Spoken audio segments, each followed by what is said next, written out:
Hey guys, it's Elise with the Maximum Mom podcast. Today I'm coming to you by myself. There was a little snafu with the guests, so I just decided to come to you by myself because there was a few things I wanted to talk to you about. One, it was so nice seeing so many people at the Maximum Law Conference in St. Louis about, I guess it's been 2 weeks now. But I really enjoyed seeing so many of you, meeting so many of you. I have been getting, hundreds of messages and trying to respond to all of those and get out whatever resources I said I would get out. If I haven't gotten you what you've needed or you've asked for, please reach back out and let me know. I think I've done what I was supposed to do, but Lord knows that is not my strong suit.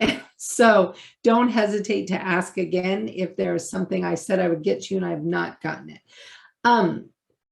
Secondly, I wanted to just talk to you all about one of the speakers at Maximum Law Conference. I don't know how many of you heard, excuse me, Jason Selk talk about the relentless solution focus and the book that Tyson and Jim gave to us all as participants in the conference.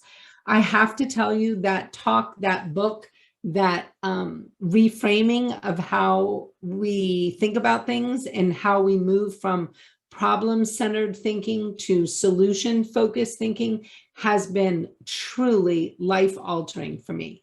I've had some things come up recently that would pretty normally, I think, put me in one of those just spirals where, that problem-centered thinking just focused on, oh my gosh, I can't believe this is happening. And what am I going to do? And, the world is falling apart kind of things, just like really spiraling into nowhere.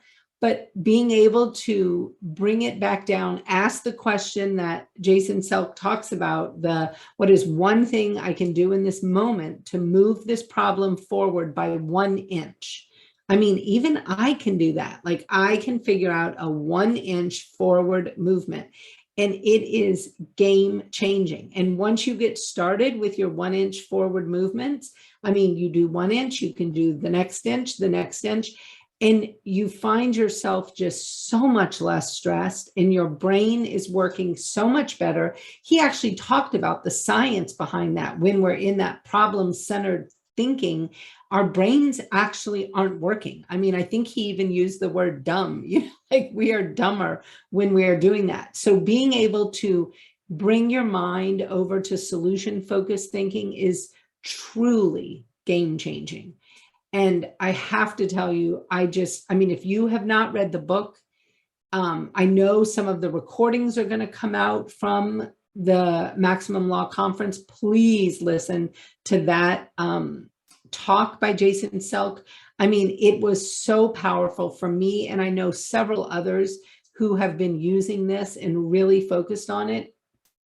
And I am not an anxious person at all. Like that is not one of the emotions I usually deal with. I actually was saying to somebody the other day online, they were like, oh, does this cause you anxiety? And I was like, no, I actually don't get anxiety, but I definitely get that, obsessing and worrying about something and like just thinking about it, but not actually thinking about the solution. And so this RSF, Relentless Solution Focus, is truly phenomenal. So I encourage you to look into it and really, get a hold of your thoughts and your brain. And I was saying to one of my kids the other day, I'm like, learning to control your thoughts, your feelings, and your actions is pretty life altering. I was like, so if you can, catch them at the thought stage, so many things can look better because you are then controlling your feelings and your actions. And then secondarily, I wanted to talk to you as this, is the Maximum Mom podcast. And as a mom of many young adult types, I do not have little ones still at home, but I am always reminded of things, just going through life and dealing with things. And one of the things that I was reminded of recently has to do with how we all look at parenting insofar as developing our children so that they are personally accountable. I mean, and I know we all deal with personal accountability in our law firms. It's something that, we talk about in masterminds, we talk about in conferences, we talk about in the guild, we talk about in hot seats. I mean, we create Slack channels about it. Like there's just all kinds of things around accountability. But it just reminds me, as parents, at least in my world, I thought that was one of the most important things I could teach was accountability and the ability for children to be self-sufficient, independent, and accountable. And recently I was talking to a parent who was making the comment about how they, kind of don't look at it the same, that they, really give their child everything possible. They're constantly thinking of other ways that they can provide for their child and, make sure their child is taken care of in ways that are, really above and beyond. And even, both before age 18, but then even after 18, and in college and even post-college. And it made me so sad to step back and listen to this person talk about this and realize how, what a hindrance that is on a child. And I think about it also for our teams.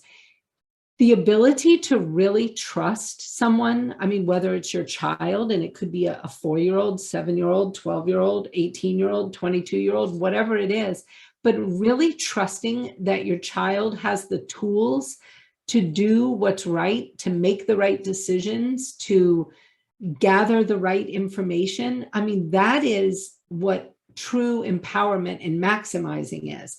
And same with our teams, being able to provide that trust so that your team knows that they got this, they can do this, they know how to do this, they have the tools to do it, they have the right questions to ask.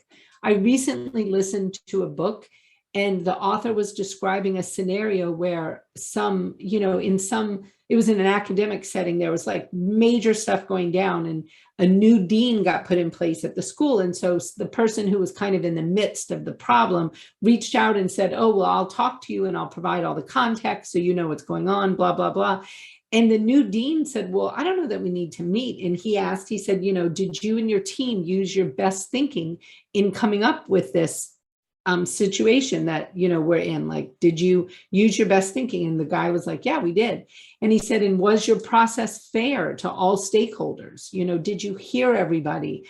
And was the process fair? And the guy said, yeah, it was fair. And he goes, well, we don't need to meet. I trust you.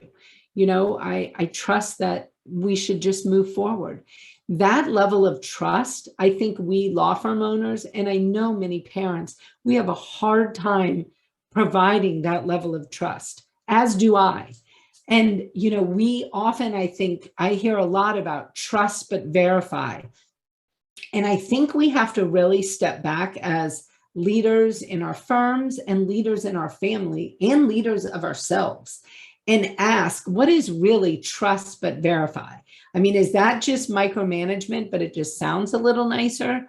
And how do we build in self-accountability, both in our teams, in our families, in ourselves, so that people aren't having to follow up and ask again, and we're not having to follow up and ask again.